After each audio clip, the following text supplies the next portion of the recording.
Hey, what's up guys, Chris Connor here and welcome to another Creatrix tutorial. In this one, we're gonna take a look at how we can create a CGI water drop and suspend it in time and space in order to create a very cool looking supernatural effect. With that said, let's take a look at the clip.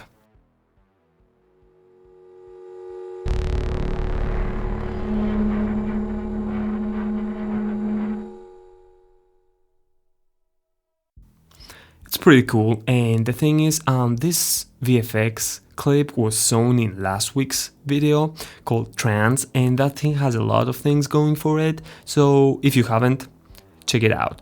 And also, a small note before we start, make sure to support the channel through subscribing, liking, sharing, or even commenting, because this really helps the channel grow.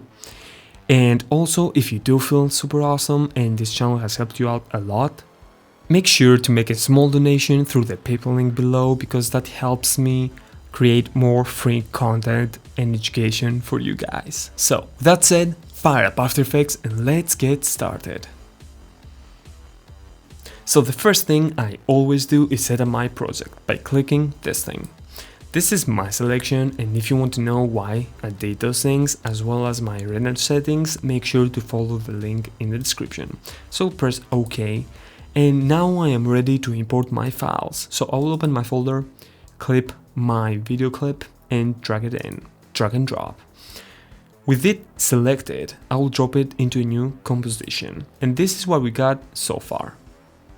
If I scroll through, let me zoom out, it's basically a clip, a static clip with a water drop moving very slowly.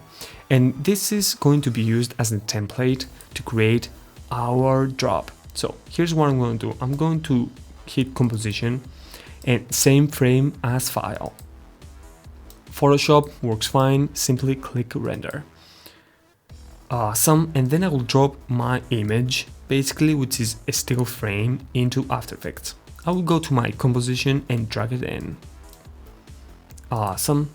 So we're going to use this image to create our water drop. So I'm going to Effects and hit CC Lens.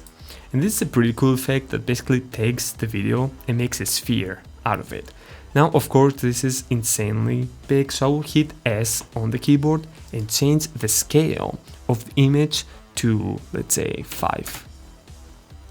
I will zoom in here and I will reposition the water drop to where it should be. Now, 5 looks pretty good, but let's make it. No, you know what? 5 is good. Let's leave it at 5. I don't know if you guys can see. So here's what I want to do now. I will manipulate the values to make it look more like a water drop, because now it doesn't really seem like it reflects the environment very well.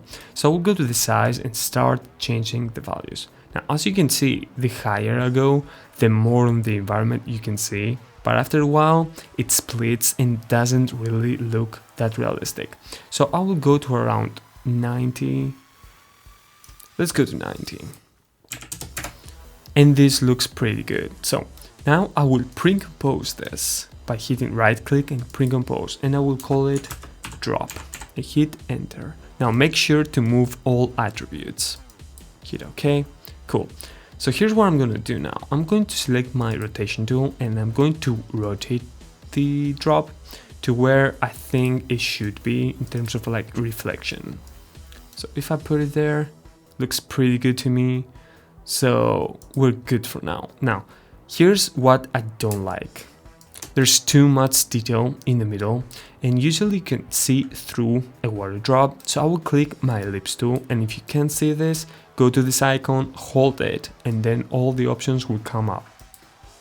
So with my ellipse tool selected, I will zoom in here and make a shape, basically a circle, and I will subtract the value.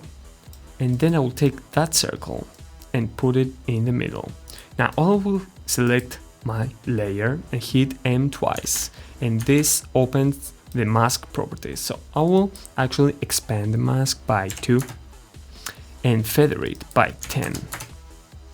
Actually, let's make it 5 and feathering 15. Now this is an experiment phase, so your values may vary depending on the situation and how far away you are from the image, but this looks okay for now. But actually I'll select my layer, hit M twice, and let's make this 7.5. Hit the mask. Let's make it 10. Awesome, this looks better. So now that we've done that, now this looks way too big to be a water drop, so I think I made a small error. So I will click my layer twice to open the new composition and hit S. Now it's 5, so it's correct, so I will make it smaller to like 3. Let's make it 4. Okay, and then I will go back to my composition. So this is what I got, and it looks okay, like convincing, you know, but it's too perfect to be a water drop. So what I'm gonna do is go to Effects, Distort again, and now hit Turbulent Displace. Of course, things are kind of crazy right now, so let's change the amount to let's say 15 and 35 for now, and see what we got. Let's change the complexity to 2 and anti-aliasing on high. And what I'm gonna do, I'm gonna play with the evolution to see what happens. As you can see now, it looks like a water drop way more than before because it has that dynamic water effect. I'm pretty happy with this, so I will hit Ctrl Z to make the value 0, and I will basically time frame the evolution, but not from this point. What I need to do is go back to where we first see the faucet or the tap, which is pitch down, right there, and I'll click the evolution keyframe, and I will move forward to where our clip stops, which is right there, and I will put the cycle to ×3, and then just randomly select the place. So if I isolate my layer and zoom in, you can see what happens here. See? It's pretty cool. So I will deselect my layer. So this is what I got. Now, again, this looks way too much in terms of like a drop size. So I'll click S on my scale and make it like 75 and reposition it under the faucet. Pretty cool. I will hit Ctrl D to duplicate and then hit S and change the scale to even smaller, so it has like a very small bubble next to it, which I think makes it look more cool. Now 25 is too much, so I will go for 15 right there. Awesome, that looks pretty cool, and that's it. That's the effect. Now what I need to do is basically color grade the clip and then put it on the sequence of the original file. So now let's preview this one.